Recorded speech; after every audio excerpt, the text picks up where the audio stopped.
You know the feeling well. Your partner suggests something, a plan for the weekend, a movie to watch, an important decision to be made. And while your mind is screaming, "No, that's not what I want," another voice, louder and more practiced, takes over and says, "Of course, sounds great, whatever you want."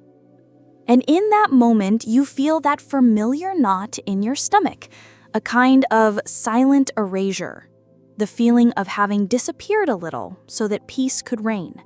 You tell yourself you're being flexible, that you're being easygoing, that you're being nice. This intention to be nice almost always comes from a good place. It's the desire to be loved, to maintain harmony, to protect the relationship from conflict. It's an act of care, or at least that's what it looks like on the surface. But what if this constant pleasantness, this agreeableness that empties you out, isn't the glue holding your relationship together, but a slow, silent poison eating away at it from the inside?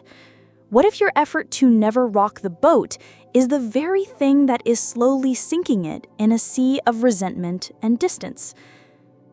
In our conversation today, we are going to dive deep into this idea.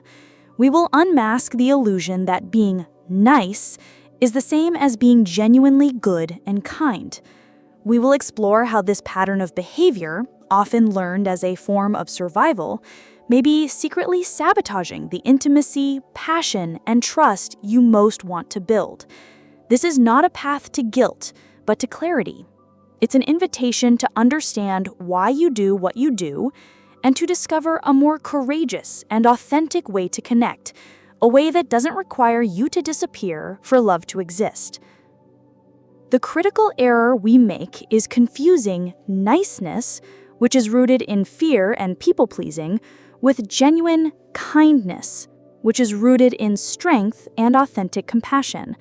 Being nice is a performance for external validation, a shield we use to be accepted. Kindness, on the other hand, is an act of integrity. Kindness sometimes requires us to have difficult conversations, to speak uncomfortable truths, not to wound, but to honor ourselves and the health of the relationship. The performance of niceness says yes with the lips, while the soul silently objects. If we look at this through a scientific lens, we understand that this pattern has deep roots in our neurobiology. Being nice is often a subconscious and highly practiced trauma response. It is the fawn response, the instinct to appease a perceived threat, to avoid conflict or the dreaded feeling of abandonment. It's a survival strategy that may have been essential in childhood to navigate an unstable family environment. But when carried into our adult partnerships, it becomes a barrier to true intimacy. Your nervous system isn't trying to be nice, it's trying to survive a threat that may no longer even be there. This is where the hidden agenda of niceness reveals itself in what Dr. Robert Glover calls the covert contract. The nice person operates on a silent, one-sided deal. I will be agreeable, supportive, and never cause trouble.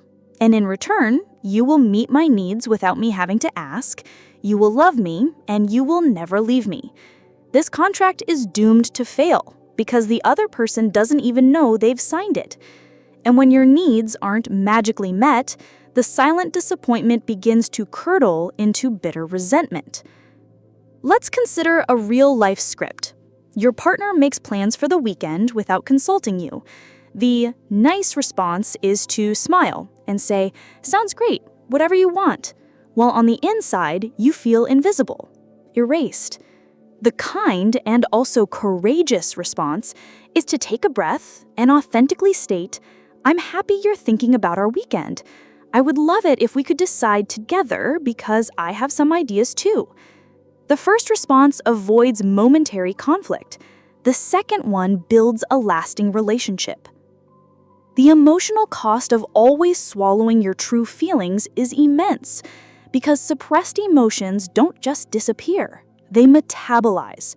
Unexpressed hurt, swallowed anger, and silent disappointment slowly transform into what Dr. John Gottman calls the sulfuric acid for love, resentment, and contempt. Forced niceness doesn't prevent negativity. It just forces it underground, where it becomes corrosive, silently poisoning the foundation of the relationship. It is also an intimacy killer. As therapist Esther Perel teaches us, constant agreeableness and the avoidance of all friction flatten the landscape of the relationship until it becomes monotone and passionless.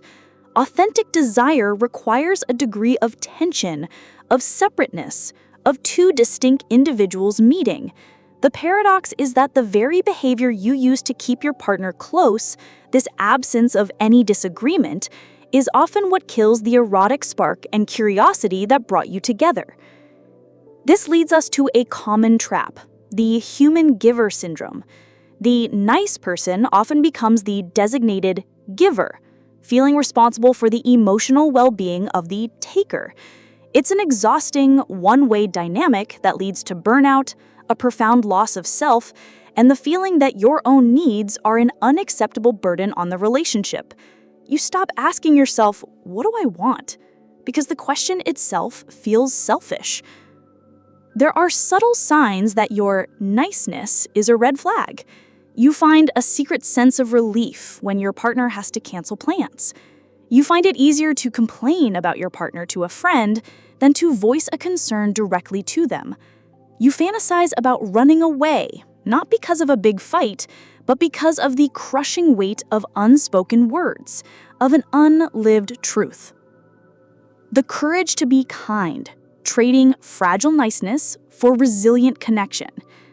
Healing begins with the courage to be truly kind, and this requires us to trade fragile niceness for resilient connection. The foundational skill here is to replace covert contracts with clear requests. It is the practice of learning to trade assumptions for assertions. It is the skill of stating your needs, boundaries, and desires directly and vulnerably without blame or expectation. It is the movement from "I hope they'll notice" to "I need to ask you for something." A practical way to begin this is by mastering what the Gottman technique calls a gentle startup. It is a clear and actionable script for raising difficult topics constructively, which avoids triggering defensiveness in the other person. Instead of attacking, you invite connection. It begins with the specific situation, uses an "I feel" statement, and ends with a clear, positive request.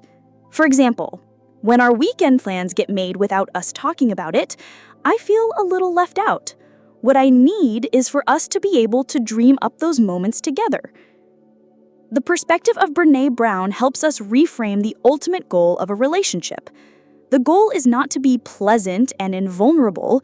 It is to be authentic and courageous enough to be seen. True connection is not built on a flawless performance of niceness, but on the shared vulnerability of showing our real selves, including the parts that are messy, hurt, or angry. Vulnerability is the new nice. Finally, the mindset shift is this: fighting for the relationship. True kindness is not about avoiding all conflict. It is about having the courage to engage in constructive conflict. The kindest, most loving thing you can do for your partner and your relationship is to bring your whole, honest self to the table and trust that the relationship is strong enough to hold it, because a love that only survives in silence is not a love that allows you to live.